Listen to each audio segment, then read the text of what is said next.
ICT is the easiest area among all industries to establish new businesses in. Why? If you're going to establish a manufacturing industry, you're going to need land, you're going to need a building, you're going to need factory equipment, you're going to need capital. To establish a new enterprise in ICT, it's mainly new ideas and know-how, a little bit of marketing pizzazz. Okay? So these two programs will click. Okay? This is the direction we're headed. At the request of our partner ICT councils, we would love to team up with the CECs there, which is another big success story. So the ICT councils are big success stories, partners of the ICT office. The CECs are big success stories, partners of the ICT office. We might as well join hands, I think. Okay. So let's get to a couple of concrete programs. Next slide, please. I'd like to talk to you about just two programs that we've been in discussion with the World Bank, because we're pretty fast. We're taking advantage of all this interest in the Philippines. If not just France, the donor agencies are very keen to lend us money or grant us money. Okay, so we've been talking to the World Bank. They're pretty much saying, what do you want us to fund? We'll come fund it. They're going to fund eGov. So we're talking to them about our iGov project, but there's a couple of projects that we think will fit very well with both the CECs and the ICT councils. Next slide, please. One of them is called microwork. Okay, this is computer-based work for poverty alleviation. Okay, you can come up with so many small tasks that you can actually farm out to poor people, disadvantaged people, women, etc., with very little training. Okay, what you need is a different kind of brokering agency. Instead of a big outsourcing firm like Hewlett-Packard or Accenture, you have a socially oriented enterprise, and what they do is they contract with companies for, let's say, digital scanning work, word processing work. A lot of work nowadays can actually be done remotely and actually outsourced to another company. A social enterprise can actually contract with a government agency to outsource work from Manila to Mindanao. Did you know that? The DOJ, for example, okay, the DOJ is backlogged with thousands of cases. That's one of the reasons why justice moves very slow in our country. Much of those backlog cases can actually be outsourced through something like microwork. Okay? Next slide, please. That's a very successful program that the World Bank is funding.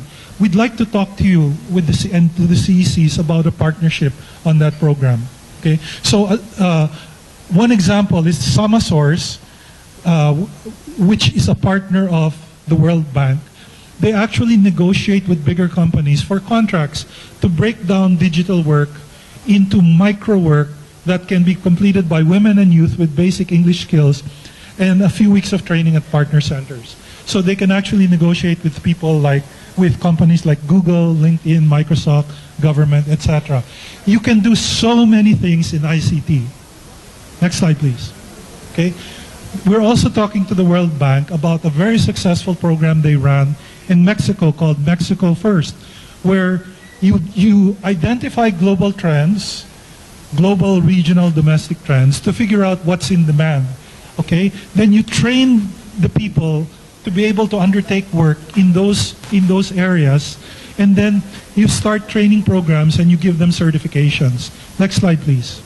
Okay? So these are some of the training programs offered by Mexico First, funded by the World Bank and other partners. Okay? So we're talking about replicating that, and we believe that by ourselves, in other words, my humble office plus our ICT partners, we won't be able to do this, but we think with the participation of the CECs, maybe we can do this, and the LGUs, okay?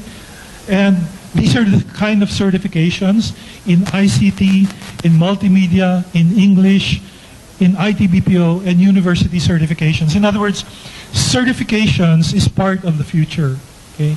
We want to have first the determination of the trends, then breaking that down into specific tasks that you can be trained for, and then certification so that the workers who undergo those kinds of training can readily find jobs. Does this make sense?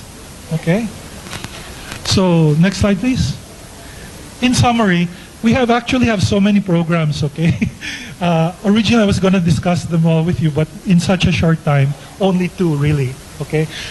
We have so many studies on my Facebook page, or also our website, which we're just about getting ready, because ICT is such a big field, so comprehensive, that you'll actually get lost if you try to cover everything. So our approach is that every 2 weeks we come out with a major study. You're welcome to pop on my Facebook page and take a look at what there are, okay? So thank you very much, and we hope for a partnership with the CECs.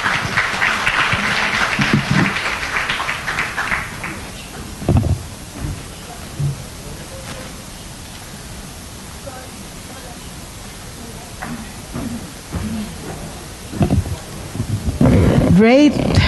Maraming salamat, Sir Bud, for the very innovative opportunities that you presented to all of us here. I first met Sir Bud in the program Philippinovation. So very true to his advocacy, hanggang ngayon nasa innovation pa siya and trying to discover and create innovations for the Filipinos. Palakpakan natin si Sir Bud. Maraming salamat po. And we now go to another innovation, this time by somebody from the Legislative Department. We would like to welcome the Honorable Bernadette Herrera D., ang representante ng bagong henerasyon party list, for her presentation on computer on wheels. Palakpakan po natin si Congresswoman Bernadette. Thank you po. Maraming salamat, Dr. Elizabeth Manuge, ang ating moderator. Palakpakan naman natin si Ma'am.